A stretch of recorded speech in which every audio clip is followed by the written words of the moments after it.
Hello বন্ধুরা, welcome to Shiuli simple কিচেনে। আশা করি আপনারা ভালো আছেন। আমিও আছি মোটামুটি ভালোই। আজকে আমি নিয়ে এসেছি পালং শাকের তরকারি কাতলা মাছ দিয়ে। আশা করি রেসিপিটি আপনাদের ভালো লাগবে, আর ভালো লাগলে অবশ্যই লাইক করবেন, কমেন্ট করবেন, শেয়ার করবেন, মনে করে সাবস্ক্রাইব করে দেবেন। এই দেখুন বন্ধুরা, আমি এই যে কাতলা মাছ ছোট ছোট 4 পিস মতো নিয়েছি, নিয়ে ভেজে নিচ্ছি। এই যে আমার মাছটা ভাজা হয়ে গেছে, আর দুটো আলু আমি এই যে পাতলা করে কেটে নিয়েছি। এখন ওই তেলের মধ্যেই আমি আলুগুলো দিয়ে ভেজে নেব নেড়ে চেড়ে।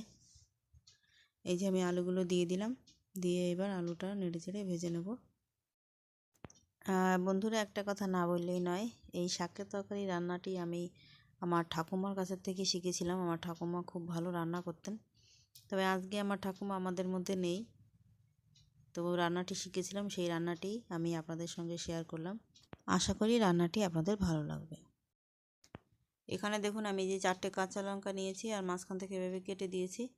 আর বন্ধুরা, একটা কথা আমি বলে দিই, এই আলু ভাজার সময় আমি সামান্য একটু লবণ আর হলুদ দিয়েছিলাম, সেটা দেখাতে পারিনি। তা আলুটা আমার ভাজা হয়ে গেছে দেখুন। এবার আমি আলু ভাজাটা নামিয়ে নেব। এই যে দেখুন বন্ধুরা, এই যে পালং শাক আমি কেটে ধুয়ে নিয়েছি, আর শাকটা আমি একটু বড় বড় করে কেটেছি, যেহেতু তরকারি হবে সেই জন্য। এবার এই কড়াইতে আলু ভাজা তুলে নেওয়ার পরে যে তেল ছিল, সেই তেলের মধ্যেই আমি দিয়ে দিলাম রাঁধুনি ফোড়ন, আর ওই 4টে যে কাঁচা লঙ্কা আমি চিড়ে রেখেছিলাম, সেই 4টে কাঁচা লঙ্কা দিয়ে দেবো। দিয়ে একটু নেড়ে চেড়ে ভেজে নেব। ভেজে নিয়ে তারপরে ওর মধ্যে আমি দিয়ে দেব পরিমাণ মতো জল। তবে শাকের তরকারিতে বেশি ঝোল লাগে না, তবে আপনারা ঝোল বেশি খেতে চাইলে সেইভাবে জলটা দেবেন।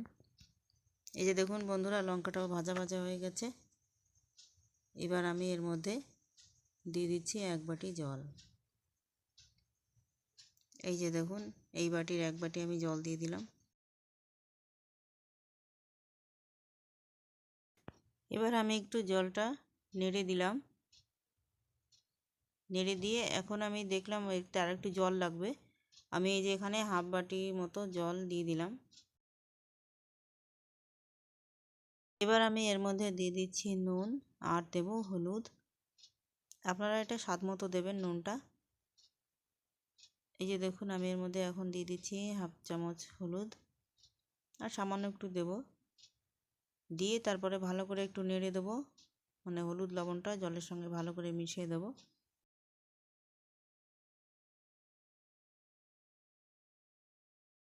এই যে দেখুন, মেশানো হয়ে গেছে।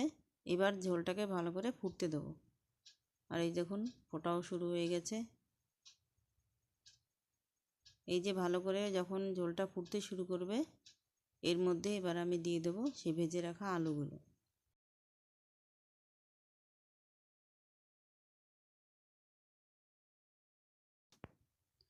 এই যে বন্ধুরা, আমার সব আলুগুলো দেওয়া হয়ে গেল।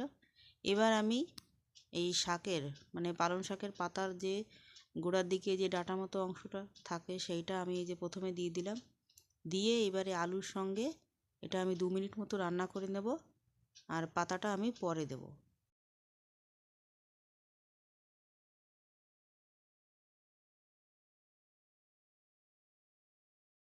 এই যে দেখুন, আমি পাতার মধ্যে থেকে ডাঁটাগুলো বেছে বেছে এর মধ্যে দিয়ে দিচ্ছি।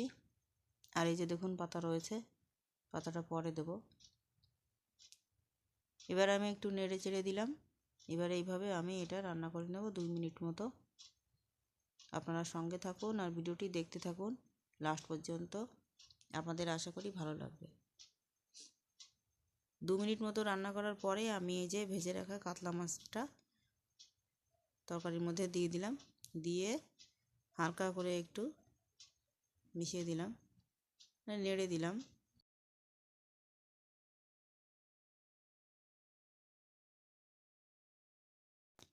এই পর্যায়ে এবার আমি এর উপরে সেই পালং শাকের পাতাটা দিয়ে দিচ্ছি।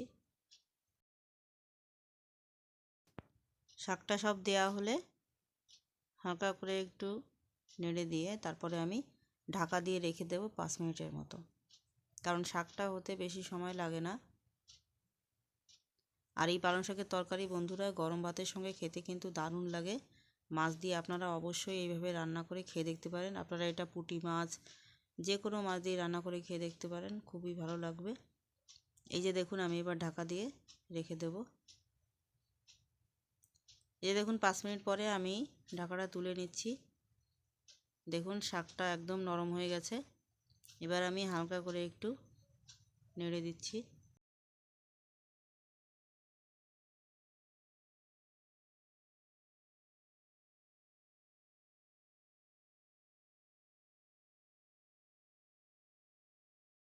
আবারও আমি 2 মিনিটের মতো ঢাকা দিয়ে রেখে দিলাম। 2 মিনিট পরে নামিয়ে নেব। এই দেখুন বন্ধুরা, আমি যে পালং শাকের তরকারিটা নামিয়ে নিয়েছি। দেখতে কিন্তু ভালো লাগছে, আর গরম ভাতের সঙ্গে তো খেতে দারুণ লাগে। আর এই রেসিপিটি যদি আপনাদের ভালো লেগে থাকে তাহলে আপনারা অবশ্যই লাইক করুন, কমেন্ট করুন, শেয়ার করুন, আর মনে করে অবশ্যই সাবস্ক্রাইব করে দেবেন আর পাশের বেল আইকন বাটনটি প্রেস করবেন, তাহলে ভিডিওর নোটিফিকেশনটি সবার আগে আপনাদের কাছে পৌঁছে যাবে। ভিডিওটি দেখার জন্য ধন্যবাদ।